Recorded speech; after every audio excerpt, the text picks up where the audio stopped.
Dave Smith again with Scott Suker at the Tucson Gem and Mineral Show, 71st anniversary. And now we're going to talk about these massive glass creation that Scott is really becoming known for. He's one of the movers and shakers in the big, huge glass things. And I'd like to, if we could, start at the smaller and kind of work our way up. So let's start with this little guy here. Yeah, this is a small glass sculpture created from what they call dichroic X cubes. So I put 8 on the top cube, 8 on the bottom cube, and just kind of glue them together. The X cubes are actually used as optical beam splitters, and those that are rejected for commercial use become pieces of art. So you just glue, grind, glue, polish, and eventually just put them together in whatever combination you'd like. Very, very eye-catching. And this one, you've got all this stuff going on the inside, and then you have a layer of clear on the outside. So tell me about that. Yeah, creating cubes is a lot easier than going to three-dimensional objects. And this is, again, one of my earlier pieces, but you can see how the colors will change as I rotate it around. This particular feature up top, this little flat surface, is the result of somebody dropping this and damaging the corner. It was actually serendipitous because I could flatten that out, and now you have a different visual impact from looking at one of the faces. So out of tragedy comes success. And then did you make that base? The base is just commercially available. I did make the base on the first one, and that's just a standard one. And then moving up to a slightly different pattern and bigger, trying to refine the processes and learning the different techniques. There's nobody I know of that trains this, so you kind of have to figure things out on your own. And I'm assuming, because these are all pretty massive, that you cut these on the Ultratech glass tech. Yes, they are cut on the glass tech. With a 12-inch lap? Definitely a 12-inch, because there's no way these larger 3 could possibly fit on an 8-inch lap, because you don't get enough sweep across the lap.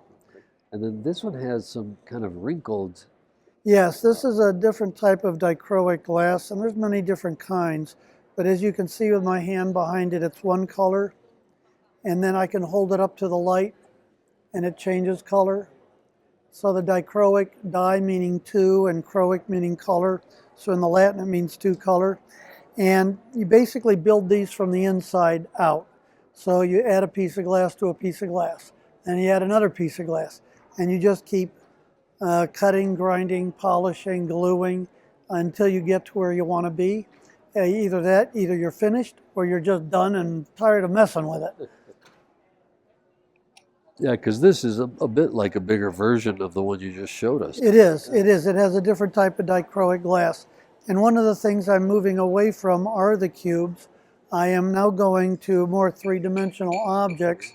I recently found out about dragon eggs from Dungeons and Dragons, and my grandson is into Dungeons and Dragons, so I created this particular one for him. There's 468 pieces of glass in there. I have over 400 hours in it. When I first started cutting this, it weighed over 11 pounds. And even as it sits, it's about a 5-pound chunk of glass. So this is not something you're going to do on a standard machine. You need the glass tech. You need something huge, and that can also give you the precision of standard faceting to create these. Yeah, the amount of weight. So let's go see the mast. Yeah, coming on over here to the glass tech itself. Go ahead and show us the... This is pretty much identical to the V5, other than it is a much larger beast. When I first got mine, it was an 8-inch. I modified it to a 12-inch, and now you can order them in a 12-inch variety. But you still have all the same precision in the angle with a digital angle dial, obviously to the hundredth of a degree. And then as far as the indexing, the rotation this way, by using the cheater, you're accurate to well within a 20th of a degree. Now the big thing about the glass tech, just like in the V5, you have an indexed dop. Now this is the only time I use indexed dops, is when I have one of those big suckers. because you can imagine the torque and the weight and the energies required. I can slide the index dop in here, and it helps prevent the entire piece from rotating as I'm cutting. That's one of my little secrets that's now been made public, to make sure that everything stays stable so I can cut it.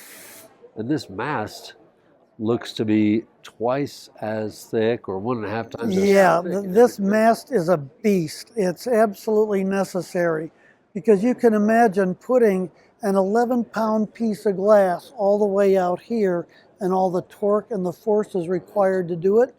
You just don't have that capability on any other machine out there.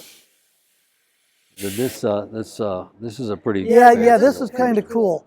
You know, the V5 is a short mast. Well, this is much taller.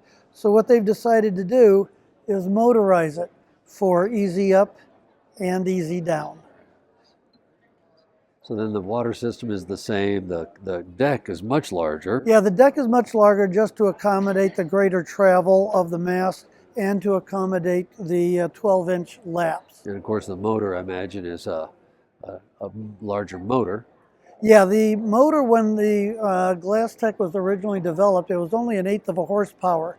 But in consultation and working with Ultratech, they've upgraded it to a 1/2 horsepower motor. And that's absolutely essential, because you need to get that power to generate, to turn a 12-inch lap with an 11-pound piece of glass on it. And can you can use the mast extender here, the base that raises. Yeah, you can always use the 2-inch riser. I actually had to use it when I was faceting the very top part of the egg. And of course, the other benefit of the Glass Tech is that it is readily adaptable to the Fantasy machine, and I do all my cutting using the Glass Tech on the Fantasy. So it's an outstanding system. I mean, I love the precision. I like the rigidity of the mast. It's just well designed. To get a piece that big and that heavy, and then have that repeatability of going right back to that exact angle. And that's what you need. If you have hundreds of hours invested in a piece, you don't want to blow it on sloppy work and bad equipment. Well, just awesome stuff. Amazing work. And Thank thanks you. for giving us a tour. Certainly my pleasure. Been a pleasure. If you're out and about at the Tucson Gem and Mineral Show, come visit us.